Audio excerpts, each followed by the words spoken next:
사도신경으로 신앙을 고백하시겠습니다. 전능하사 천지를 만드신 하나님 아버지를 내가 믿사오며 그 외아들 우리 주 예수 그리스도를 믿사오니 이는 성령으로 잉태하사 동정녀 마리아에게 나시고 본디오 빌라도에게 고난을 받으사 십자가에 못 박혀 죽으시고 장사한 지 사흘 만에 죽은 자 가운데서 다시 살아나시며 하늘에 오르사 전능하신 하나님 우편에 앉아 계시다가 저희로서 산자와 죽은 자를 심판하러 오시리라. 성령을 믿사오며 거룩한 공예와 성도가 서로 교통하는 것과 죄를 사하여 주시는 것과 몸이 다시 사는 것과 영원히 사는 것을 믿사옵나이다. 아멘. 찬송가 357장 찬송하시겠습니다.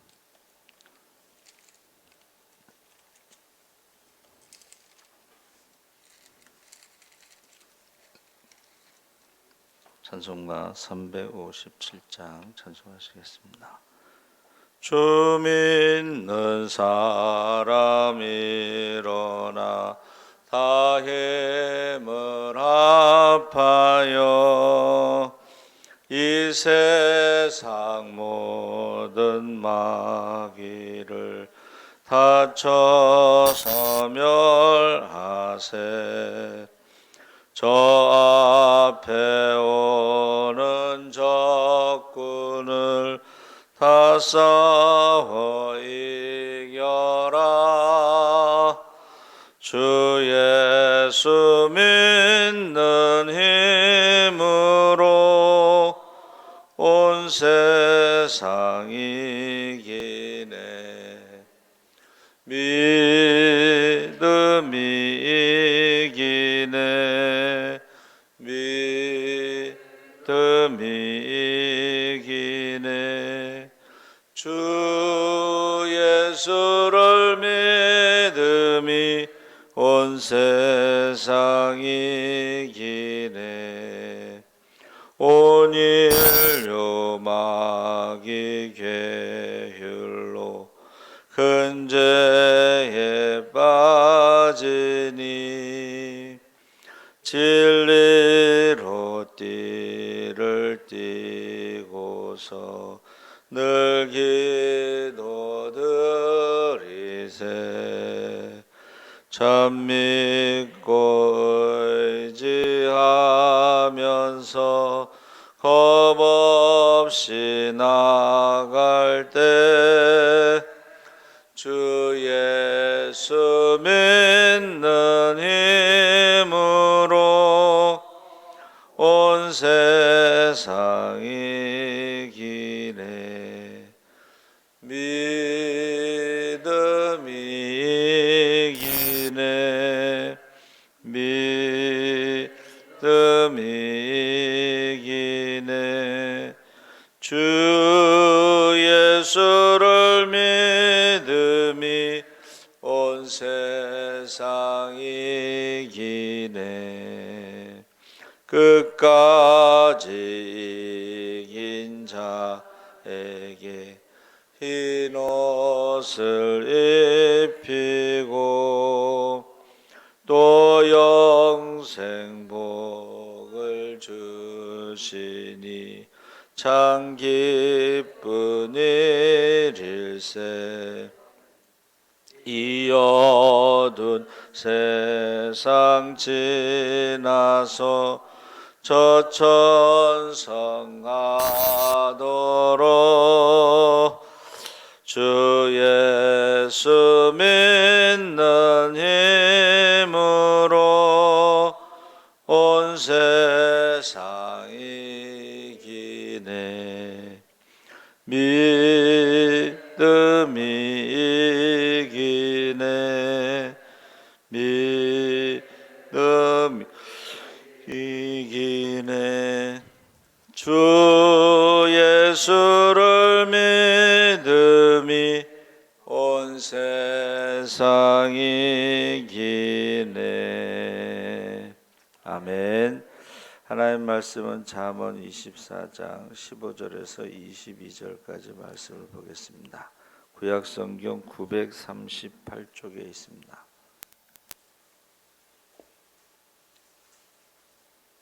잠언 24장 15절에서 22절까지 말씀을 우리 다 같이 읽겠습니다.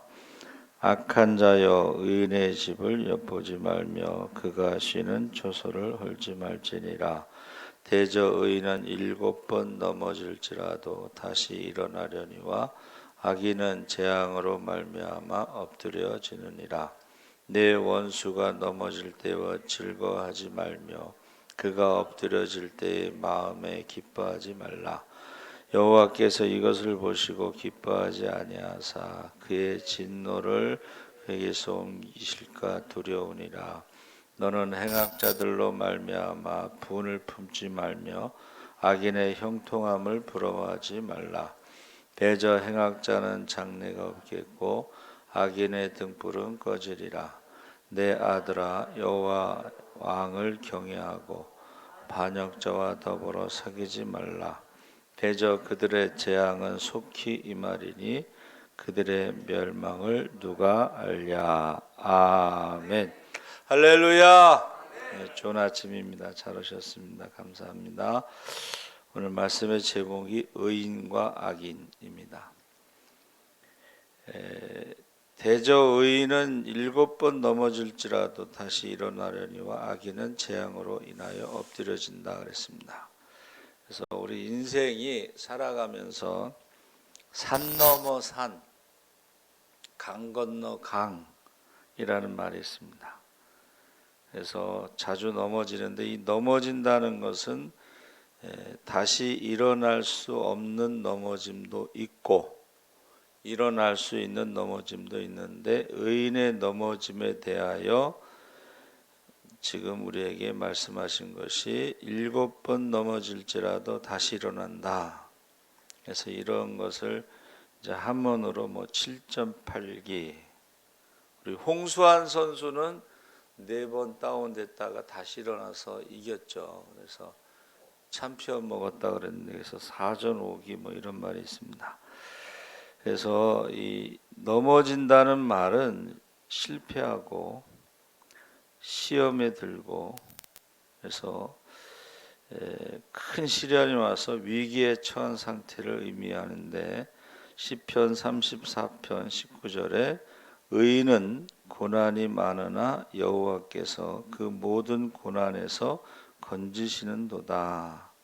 그래서 의인이 우리가 이제 믿음으로 사는 사람을 의인이라고 할 때에 고난이 없는 것이 아니라 고난이 많다고 그랬어요. 그래서 우리가 예수 믿으면 고난이 없다고 생각하는 것은 위험한 생각이다. 고난이 많다고 그랬죠. 그래서 그 고난에 대해서 지금 성경은 성경의 첫 번째 의인은 아벨인데 아벨은 한번 예배 드리고 하나님께서 기뻐 받으셨는데 가인에 의해서 죽임을 당했습니다. 그래서 아벨이라는 뜻이 바람, 헛되다 이런 뜻이 있어요. 그래서 우리 국립과학 수사관들이 말할 때에 하루에도 수많은 죽음이 있는데 사람이 저렇게도 죽을 수가 있구나. 그 굉장히 쉽게 죽는다는 것을 매일 죽음을 보면서 느낀다는 것입니다. 그래서 이 잠언 14장 32절에 보니까 의인은 그 죽음에도 소망이 있느니라. 그러니까 지금 아벨이 참 허무하게 이름도 허무하다 바람이다 이런 뜻인데 허무하게 죽었는데 그 의인의 죽음에는 소망이 있다 그랬습니다. 그래서 만약에 죽음이 아벨의 마지막이었다면 하나님께서 그 자리에서 가인을 죽이시고 아벨을 살리셨을 것입니다. 그러나 가인에게 당한 고난이 고난의 축복이 아벨이 죽은 후에도 아벨에게 돌아갈 것이기 때문에 하나님은 아벨의 고난을 귀중히 보신 것입니다. 그래서 욥이 고난 당했을 때에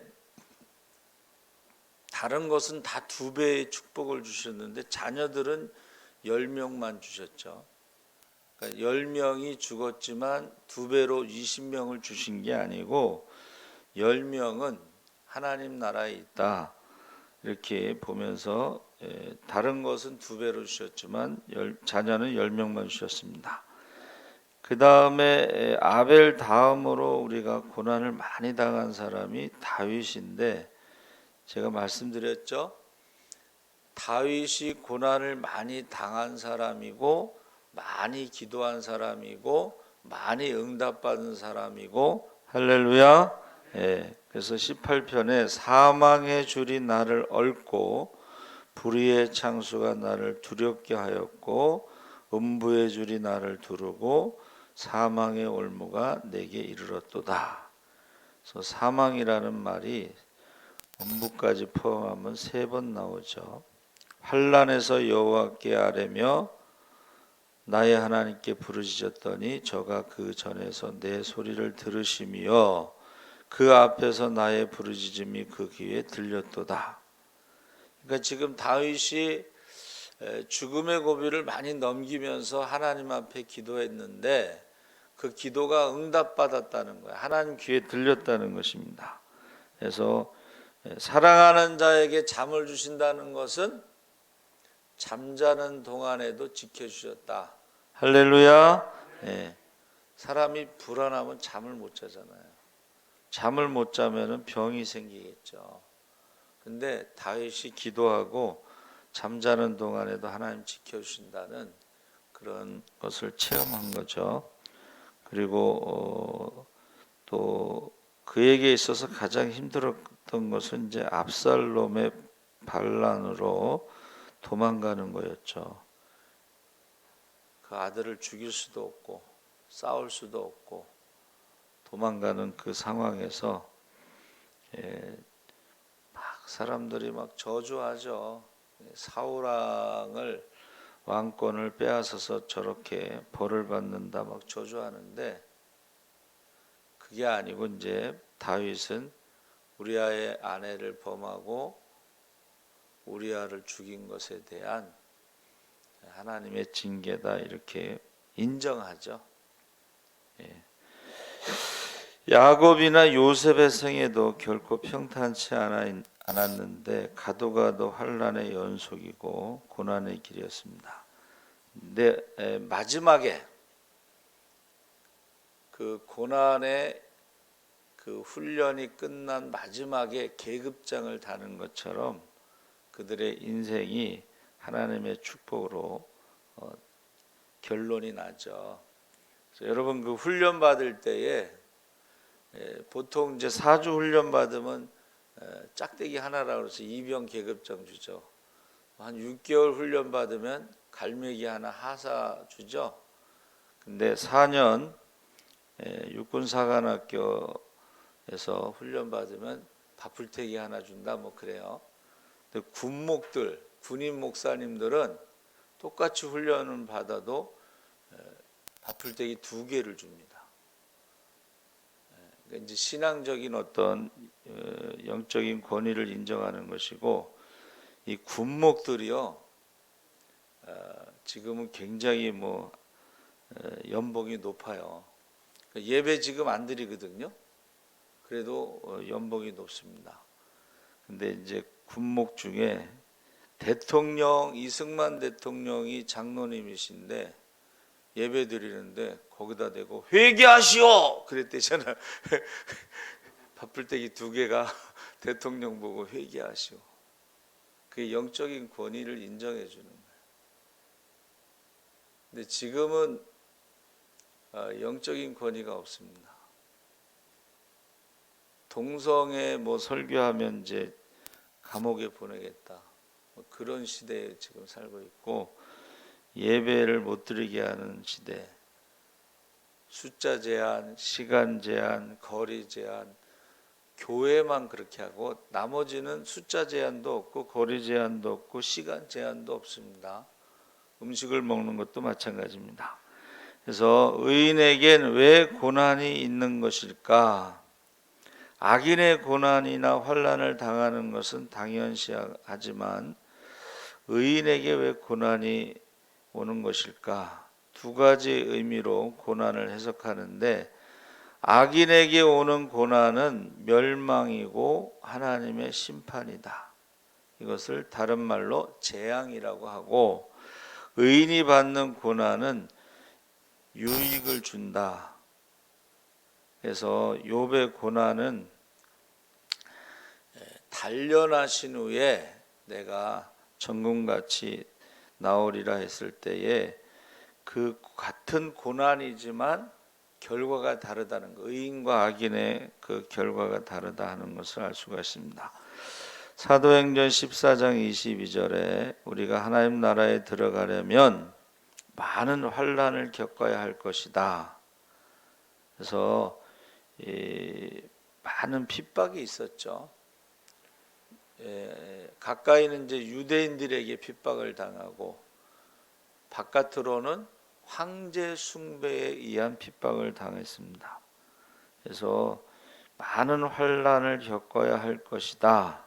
사도행전 14장 22절에 성경에 하나님의 백성이 되려면 연단의 과정을 거치는 것을 보여주고 있는데, 시편 66편에 하나님은 우리를 은과 같이 연단하신다. 은의 단련은 그 찌꺼기를 없애는 작업인데, 은을 단련한다는 것은 불에 녹인다는 뜻입니다. 그리고 납 위에 뜨는 찌기를 제거하는 것인데, 불의 연단, 불같은 시험. 그래서 그 욥의 고난은 그 불같은 시험을 경험한 후에 정금같이 되었다 이렇게 고백하고 있죠.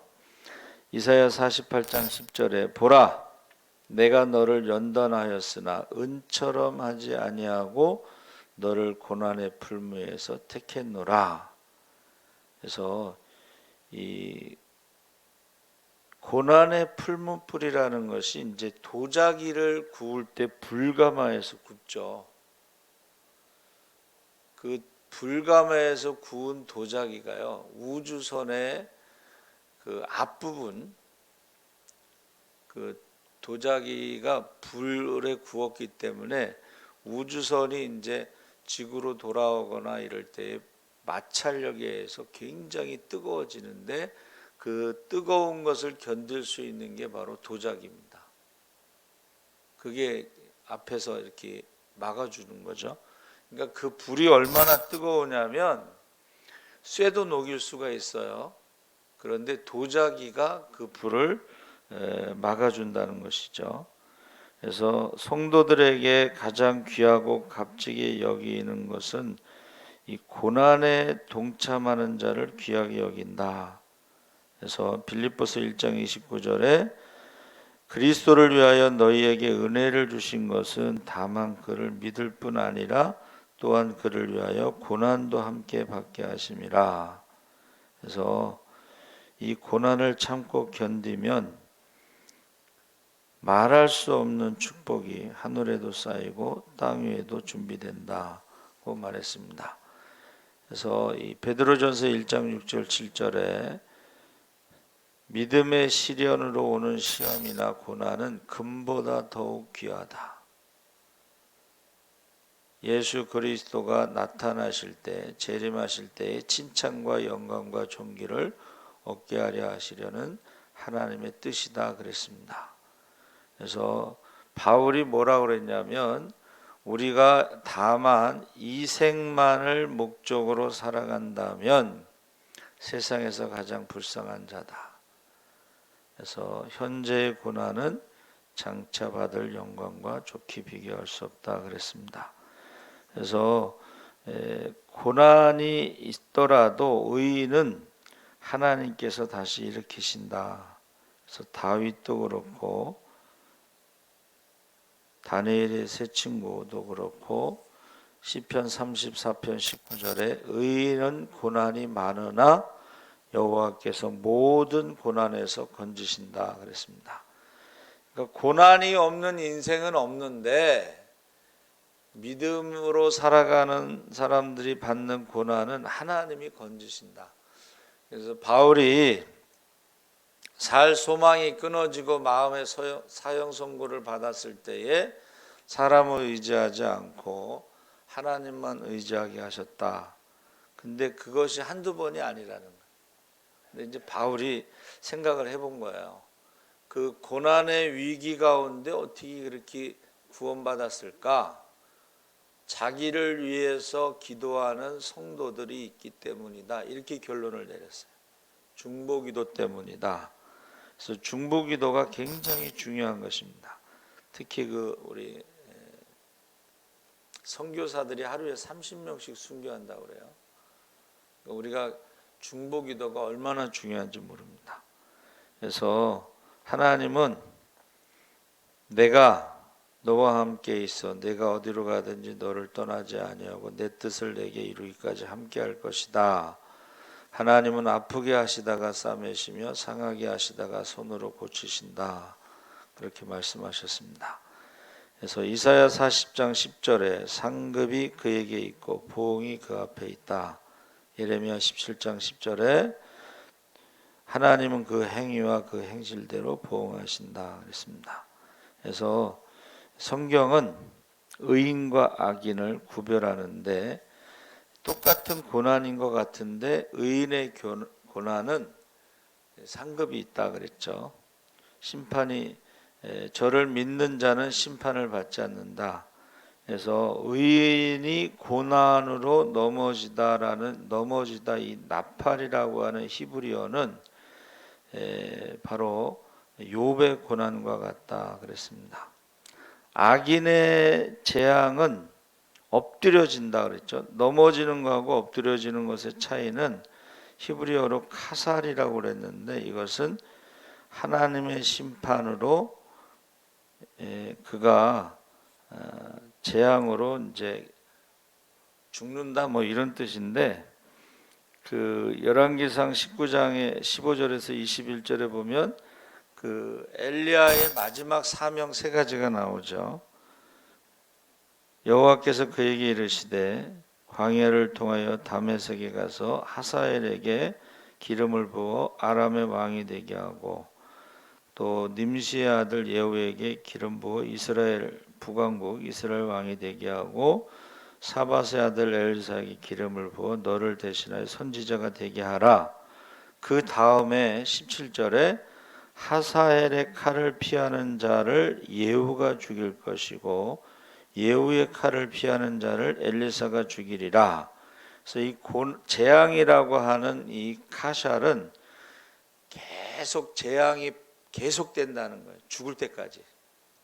그러니까 피했어도 그 다음에 또 피했어도 그 다음에 또. 그래서 재앙이라는 게 이제 재앙제자에다가 재앙 앙자를 썼는데 이게요 주벌하다 이런 뜻이 있어요. 주벌이 뭐냐면 풀을 벤다 이런 뜻이고 벌자는 창으로 베다. 풀을 베듯이 악인을 이렇게 벤다 이런 뜻이에요. 재앙이. 근데 그 제자가 화재를 말해 불심판. 그리고 앙자는 목에 칼을 쓴 사람. 우리 감옥에 사극에 보면 칼을 쓴 거 있죠. 그러니까는 제가 이제 11시 예배 말씀을 월요일 날 준비하는데요. 가장 큰 고통이 뭐냐면 불에 타서 죽는 거래요. 그러니까 지금 노아의 심판은 물의 심판이지만 마지막 때에는 불의 심판인데 이 불이라고 하는 것이 지금 우리가 볼 때는 이제 뭐 핵무기, 여러분 핵무기가 얼마나 무서우냐면 이 핵무기에서 나오는 그 불이요 모든 걸 녹여버린 사람도 순식간에 녹아요. 그 재앙 재난 영화에 보면 이제 이렇게 무슨 야구를 하는 거기 운동장에 그 여자 엄마가 이제 펜스 있잖아요. 그걸 이렇게 잡고서 구경을 하고 있는데 핵포탄이 탁 터지는데 그 순식간에 사람이 녹는 장면이 나와요. 불의 심판이라는 것이 가장 큰 고통. 근데 문제는 이 세상에서 불의 심판도 무섭지만 한 번 죽는 것은 정해진 것이고 그 위에 심판이 있는데 우리가요 부활의 몸으로 다 변화돼서 심판을 받죠. 그러니까 부활의 몸으로 변화를 받아서 심판, 불의 심판, 지옥에 들어가는 건 죽지 않는다는 거예요. 죽지 않는 불의 심판, 부활의 몸으로 변해서 받는 영원한 고통. 그러니까 우리가요 듣든지 안 듣든지 자꾸 천국과 지옥에 대해서 자꾸 얘기를 해야 돼요. 자, 부활의 몸으로 변화된 사람은 죽지 않습니다. 근데 지옥에 가면 죽지 않고 영원한 불의 고통을 받는. 그래서 천국 지옥의 간증을 들어보면 죄에 따라서 여러 가지 이제 지옥의 모습이 나오는데 또 보기만 해도 아주 끔찍해요. 이렇게 어떤 사람이 그 지옥의 장면을 이제 애니메이션 뭐 이런 걸로 만들었는데 무섭습니다. 그래서 저와 여러분이 의인과 악인의 차이가 뭐냐? 의인의 고난은 연단, 단련하심, 찌꺼기, 불순물을 제거하고 순금으로 다시 태어나는 것이지만 악인의 고난은 이게 재앙으로 영원한 고통이라는 거예요. 피할 수가 없는 고통. 그래서 고난은 축복은 고난의 마차를 타고 온다. 고난이 내게 유익이다. 고난 당하기 전에 내가 하나님의 말씀을 몰랐다가 고난 당한 후에 하나님 말씀을 깨달았다. 고난은 위장된 축복이다 그랬어요. 그러니까 믿는 자에게는 그렇다는 거예요. 믿지 않는 자에게는 고난이 재앙으로 엎드려진다는 것이 이게 재앙입니다. 그런데 여러분, 에스더가 죽으면 죽으리라 나아갔던 것은 한 번 기회가 있어요. 우리가 하나님 앞에 최후의 심판은 한 번 기회가 있는 거예요. 거기서 양과 염소가 나눠지고 거기서 알곡과 죽정이가 나눠지고 한 번 기회. 그래서 인생은 리허설이 연습이 없습니다. 그렇죠? 그리고 언제 부르실지 몰라요. 우리가 그때에 한 번이라고 하는 기회를 우리가 꼭 기억하시고 복음을 전하시기 바랍니다. 아멘. 살아계신 하나님 아버지, 우리 이동주 안수 집사님 하나님 앞에 11조 예물 드리고 맥주 감사 헌금을 드렸습니다. 늦게라도 늦었지만 시간적으로 늦었지만 하나님 앞에 맥주 감사 헌금 드리고 6개월 동안 하나님 지켜주신 그 은혜를 잊지 않고 드렸습니다. 하나님께서 감사의 씨를 심고 축복의 열매를 거두게 하시옵소서. 자녀들을 위해서 심고 그 자녀들이 그 열매를 거두게 하여 주시옵소서. 예물과 함께 기도 제목 드렸습니다. 그 가정에 연약한 자가 있습니다.